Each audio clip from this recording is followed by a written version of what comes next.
సామాజిక న్యాయం అదేవిధంగా రాష్ట్రంలో ప్రత్యామ్నాయానికి సంబంధించిన విషయాల మీద మాట్లాడాలనుకోవడం ఈరోజు చర్చ పెట్టడానికి ఇక్కడ ఈ సమావేశాన్ని ఏర్పాటు చేసే విషయం అందరూ కూడా తెలిసిన విషయం.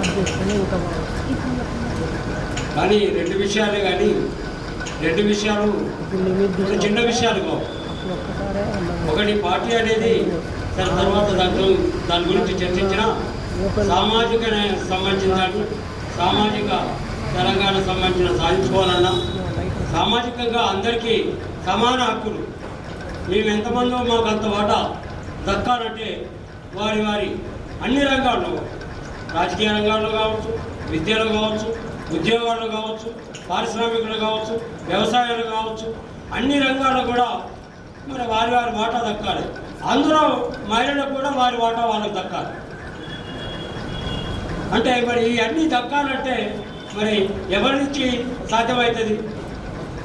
ఇవన్నీ దక్కాలని ఎప్పటి నుండో ఉద్యమాలు కొంతమంది వ్యక్తులు కావచ్చు, సరే మీ చాలామంది ఏంటంటే అవి ఉద్యమాల ఆ వ్యక్తులని రకరకాల పద్ధతులు మాట్లాడుకోవచ్చు. కానీ ఏదైనా కూడా చేయాలి. మరి ఆ విషయాన్ని చేయాలన్నప్పుడు మనం అందరం కూడా ఐక్యతగా ఉండాలి. మనం ఇక్కడ ఉన్నదంతా కనగూర గంప. ఈ కనగూర గంపలో మనం అందరం కూడా ఒక సమస్య మీద ఒక ఏకాభిప్రాయం రావాల్సిన అవసరం ఉంది. ఇక మనం ఒక సంఘాలు పెట్టుకున్నాం, పార్టీలు పెట్టుకున్నాం, లేదా ఒక్కొక్కరు ఒక్కొక్క భిన్నాభిప్రాయంతో ఉన్నాం కాబట్టి మనం కనగూర గంప అంటున్నాం.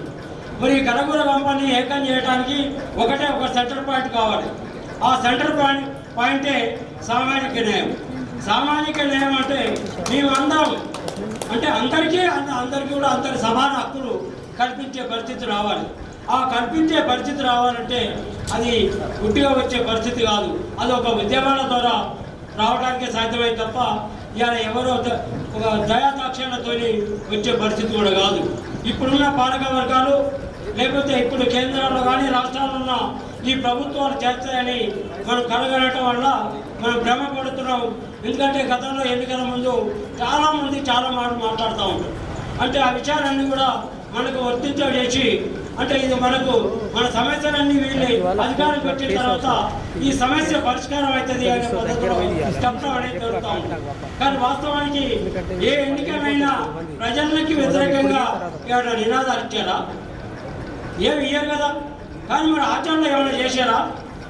మొన్న ఒక విషయాన్ని మన అసెంబ్లీ కానీ పార్లమెంట్లో కానీ మన ఎన్నికలు ఇంకా పార్లమెంట్లో ఇంకా ఎన్నికలు కొన్ని ప్రాంతాల్లో జరుగుతున్నాయి కాబట్టి ఒకటే విషయం చెప్తాము.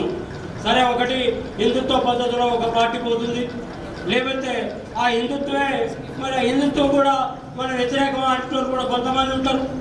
కానీ హిందుత్వ పద్ధతిలో ఉన్న తర్వాత ఒక మతానికి అనుకూలంగా ఉన్న తర్వాత ఒక మతం అన్ని వర్గాలకు సంబంధించింది, అన్ని కులాలకు సంబంధించింది మరి ఒక తీరుగా ఉండే పరిస్థితి లేదు. హిందుత్వం అంటే కూడా ఒక అననుడు నేను మొన్న ఒకసారి కానీ మరి నేను అటు ఓటేసే పరిస్థితి లేదు. కానీ మరి హిందువు అనే వాడు మరి అటే ఓటేయాలి. కానీ మరి నేనంటే ఒకటే మాట తేదాక్కుంటుంది. అంటే హిందూ అనేవాడు అందరూ కూడా ఒకటే ఓటేయాలి. కానీ మరి అన్ని హిందువులందరూ కూడా సమాన పద్ధతిలో ఇప్పుడు సమాజంలో నడుస్తున్నదా? ఆ తేడాలు ఉన్నాయా? మరి ఎక్కడ లేని వ్యవస్థ, కుల వ్యవస్థ ఇక్కడ ఉన్నది కదా. ఆ హిందుత్వమే కదా, ఆ మనధర్మమే కదా ఈ కులాన్ని విభజించింది. ఈ కులాలను విభజించిన తర్వాత అట్టడుగున్న కుల పద్ధతిలో వ్యవహరిస్తున్న పరిస్థితి కూడా ఉంది.